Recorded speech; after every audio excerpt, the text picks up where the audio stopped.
Hey there, welcome to Old Nerd Reads His Marvel Comics in Order, episode 112. This time I read Marvel Team Up, number 55, guest starring Adam Warlock. My copy is, I would say, very fine plus. This is a really nice copy. This is in really good shape. This is one of the ones that I'm proud to have in my collection. Would it be nice to have a near mint copy? Of course it would. But I'm okay with this. This is pretty nice. Dave Cockrum cover. See Dave Cockrum's signature right there? Can you see it? And that makes sense because Dave Cockrum likes to draw outer space, I think. And that's just based on what he did Legion of Superheroes for DC for a long time. And he did like the Starjammer stuff for X-Men.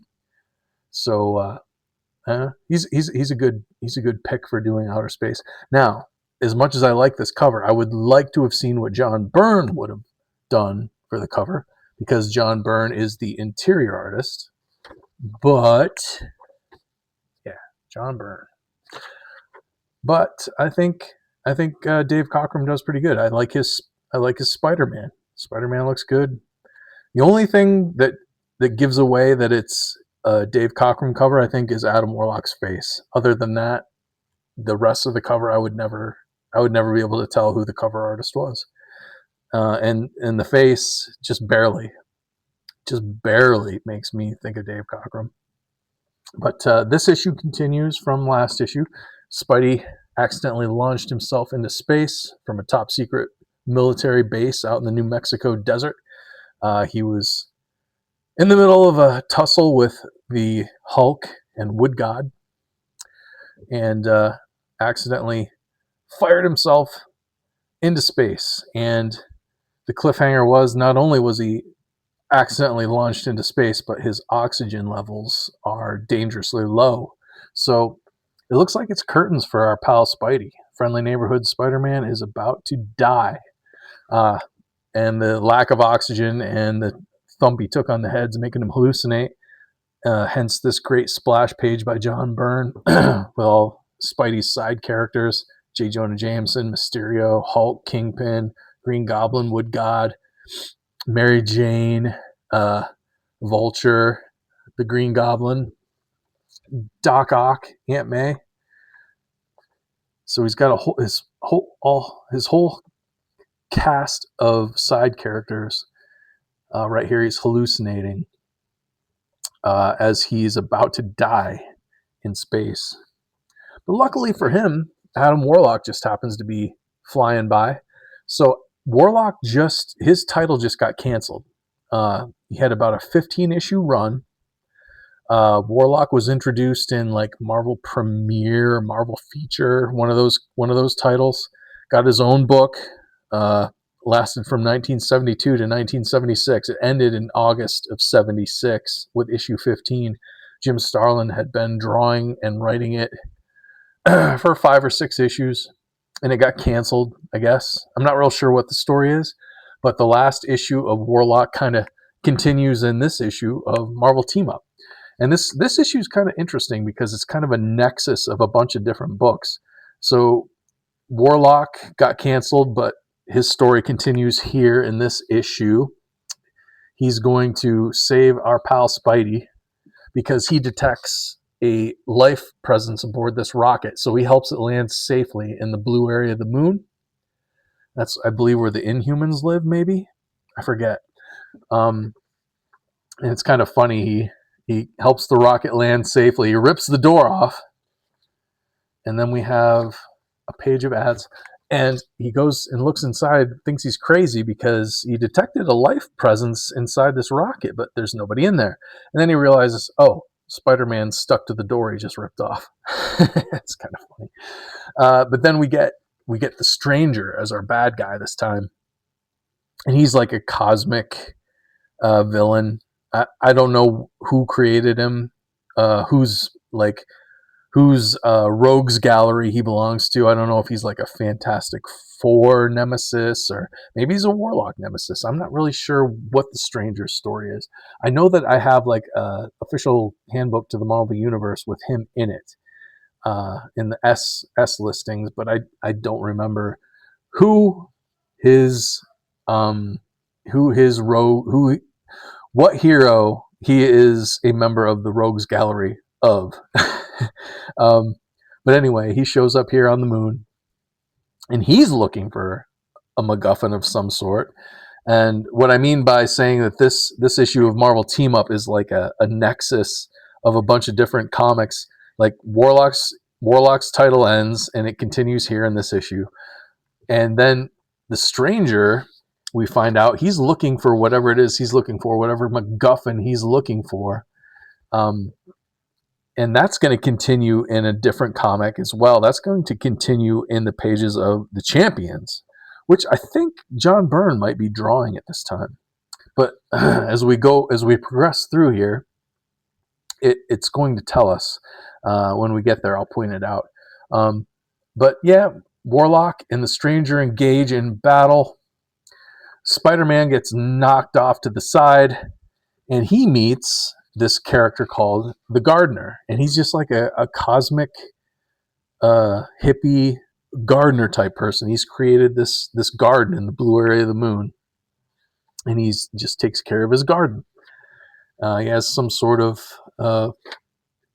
powers. I'm not sure what the Gardener's powers are, but he and Spidey have a little back and forth, and Spidey gets back in the action just in time because Warlock has been captured by the Stranger. So Spidey has got to distract the Stranger so that Warlock can get loose, which he does. And have we gotten to the point where it tells us where the Stranger is heading next?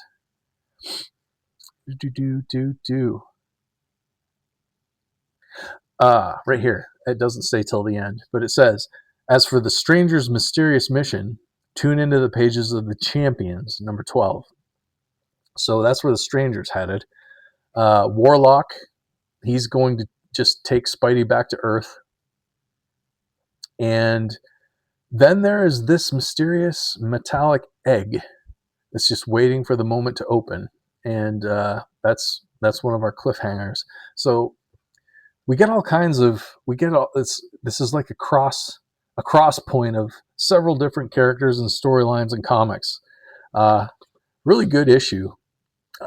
I wanted to mention that in a couple episodes ago of Old Nerd Reads His Marvel Comics in Order, back in episode 110, where I did Amazing Spider-Man number 166, down in the comments, Papa Rick was talking about the number of panels in a comic back then. And we were talking about how, back in the day, it was like pretty standard practice to have like a 6 to 8 panels layout per page. And how once we got into the 80s and into the 90s, it just became splash pages, that like full page panels, basically. And it cuts down basically on your value when you pay for a comic book. You pay for a good story, basically. And back in these days, you had a lot to read, but as comics progressed into the 80s and especially into the 90s, you had less and less to read. So I mentioned in the comments of that video that John Byrne was kind of one of the people to kind of start the dominoes falling on the breaking away of the traditional 6 to 8 panels per page format to just splash pages. Like, he's only got one splash page in this issue, but I'm also reading Iron Fist at this time in this series, and John Byrne is doing a lot of creative things with page layouts and panels, and you can see that he's starting to open the door to the 80s and 90s era when you just have page after page of full page splash page, no panels at all. So you can read through a comic in like 5 minutes. and you're and these days especially, like you're paying what, $5 for a comic book these days, and it's just like mostly splash pages. Like it might look cool, but you're not getting much of a story to read, and that's one of the reasons why these Bronze Age and earlier comics are uh, so fondly remembered, so good, because there's a lot to read. And I can remember when I was younger, like thinking, oh, so many word balloons, so many captions, so many thought balloons. Now they don't even have captions. Now, like, thought balloons are a thing of the past. They don't do thought balloons anymore. All there are dialogue balloons, and not very many of them. Like, you can read through a modern comic in a, 5 minutes tops, and you're done. And what, you paid $5, $6, $7, $8 for it? That yeah, the cost to benefit ratio there is not good. But these old ones, it's pretty cool because, like, the writers and artists back in the 70s, they had grown up on comics, so they'd kind of taken the medium and made it, like, perfected it. And after that perfection, we get less and less story, less and less of value for your money in a comic. So this is kind of the sweet spot. The 70s, the 80s, it's kind of the sweet spot for comics, like for how much you pay for a comic, compared to how much you get for your money in a comic. Is Yeah, it's just kind of the sweet spot, I think. And I miss it. I wish I don't buy anything new really. Every now and again I do, but um, it I'm usually disappointed with a modern comic almost every time. And it's the same way with movies and TV. Like, people know how to make the images on the screen look real good. Like, cinematographer knows how to make the image, the photo look real good, but the storytelling is lacking. And I think that's the same way with comic books these days. Like, you get some great artists, and they draw great pictures, but who who cares if the story is it, it seems like it's written by like a 5-year old. That's just me though. I'm just an old nerd. Don't listen to me. Anyway, before before I start yelling at you to get off my lawn, I'm going to cut this short. Um, so that's Marvel Team Up number 55. What do you think? You got any comments? Please feel free to put them down below the video here in the comments section. If you know any other old nerds out there who would appreciate this kind of thing, I'm doing this series where I'm reading my Marvel comic book collection in release date order ish. It's not perfect, but ish. And if that sounds cool, please subscribe, and give me a like if you would. I'd really appreciate it. Thank you for watching, and I'll see you in the next one.